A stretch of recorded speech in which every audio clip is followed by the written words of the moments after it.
I was 10 months old when I was adopted from Jiangxi, China.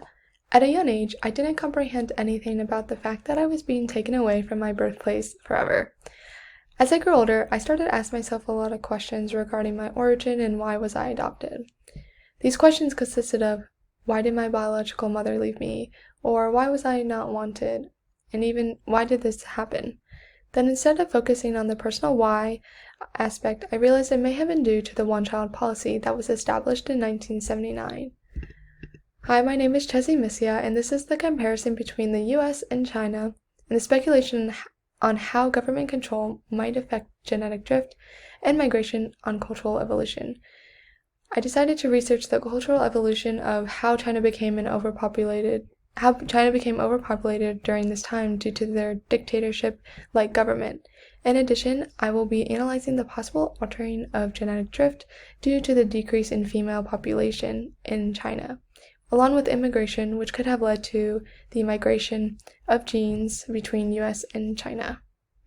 Before I explain the one-child policy, I want to explore the evolution of how China became such a controlling country. Currently, China is known to be one of the strictest countries in the world. Due to this, people do not have much freedom. Unlike other countries, China's history consisted of dynasties.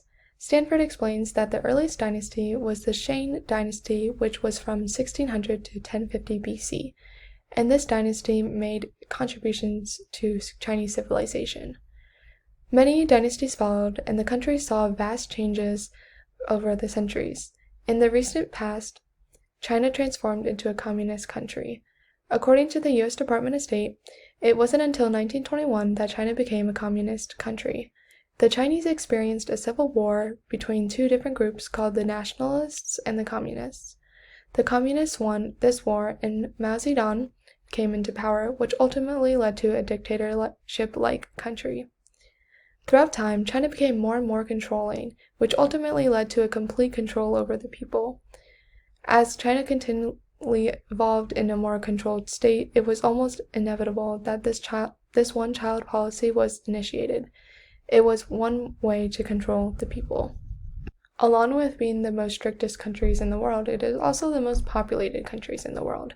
An article by researchers Howden and Zhao states that, in fact, China has held this title, and even as far back as 1820, it could boast of containing more than 380 million citizens, which was way more than 6 times the combined populations of Japan, the United Kingdom, and the United States at that time.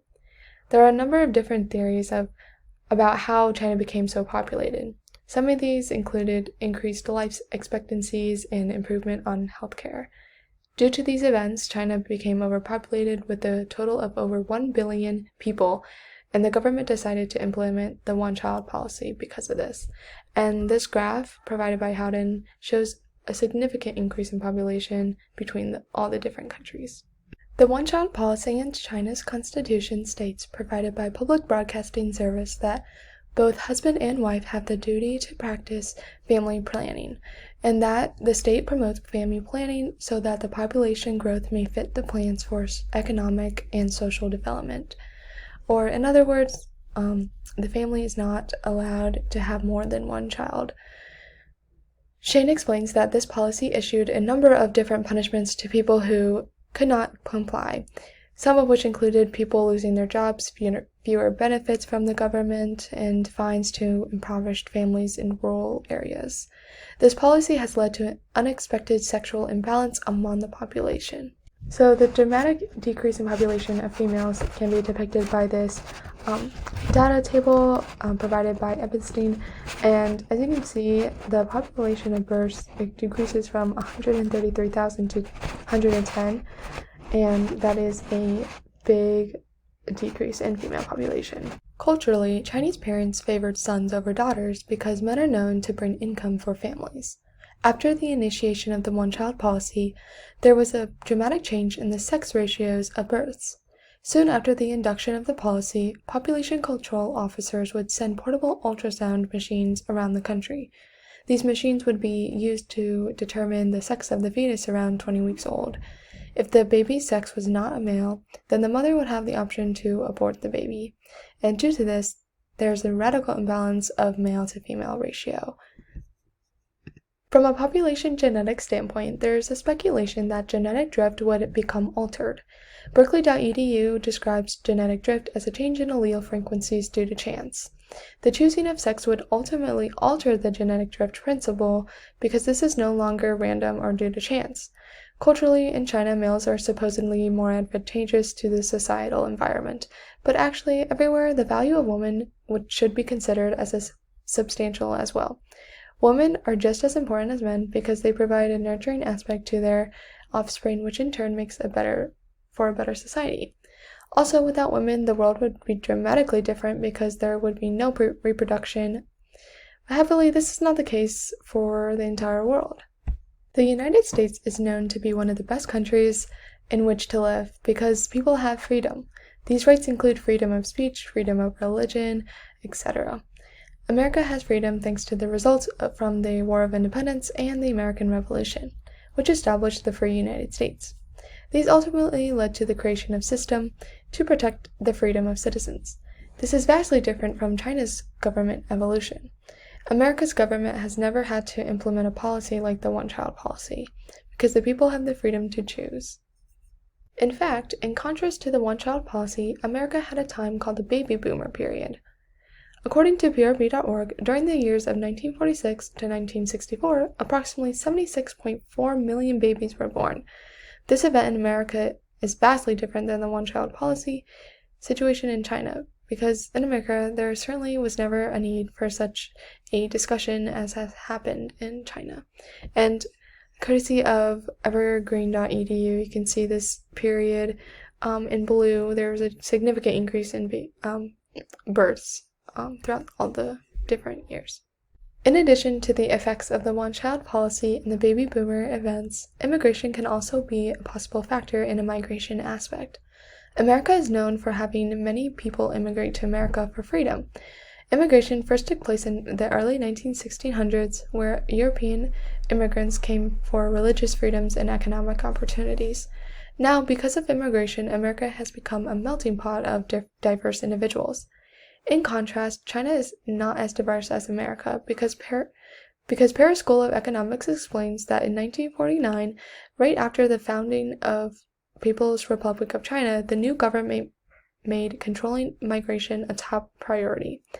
China was not allowing people to come in or out of the country during this time. This did not allow for a melting pot to occur such as in America, and not many new cultures entered the country. In addition to the one-child policy, this also had some effects on migration as well. However, within the country, due to the policy, families that had more than one child were moving to different provinces. This situation can be applied to principles of migration or gene flow, and gene flow occurs when a movement of individuals or the genetic material they carry move from one population to another. In comparing the two countries, China would be actively moving individuals from one population to another in another country, preventing the different mutations in alleles that could arise in populations. On the other hand, America has continually had immigrants coming and staying. This would allow for different ethnicities to arise and mutations. This is beneficial because diversity is more prevalent. In summary, cultural evolution is continuing to change all the time. It presents in how we perceive ourselves, whichever country is considered. The cultural traits that we normally associate with each culture have a great impact on our life outlook. The history of China's totalitarian government led to controlling all the people in China. And due to this government style, this made the one-child policy just another prime example of how controlling the government really is. It has greatly impacted China's population, and that the natural genetic drift presumably has been altered due to partly because of women being coerced to give offsprings to males. The control of immigration during this time may also have had a negative impact of migration of alleles in the country. In contrast, America has been a free country and does not have laws on the number of children a woman should have. This freedom has allowed American women to produce many offspring that will contribute to a normal genetic drift occurrence. In addition, America has let immigrants come into our country, which led to the formation of America becoming a melting pot of different cultures. This leads to a diversity in the population and perhaps a more natural gene flow. There are many aspects to further explore about how genetic drift may or may not occur due to these cultural variances. However, I do know one thing: the one-child policy has led me being here in America, and I have just provided just a collage of different pictures of my life in America. And here are my references. Thank you.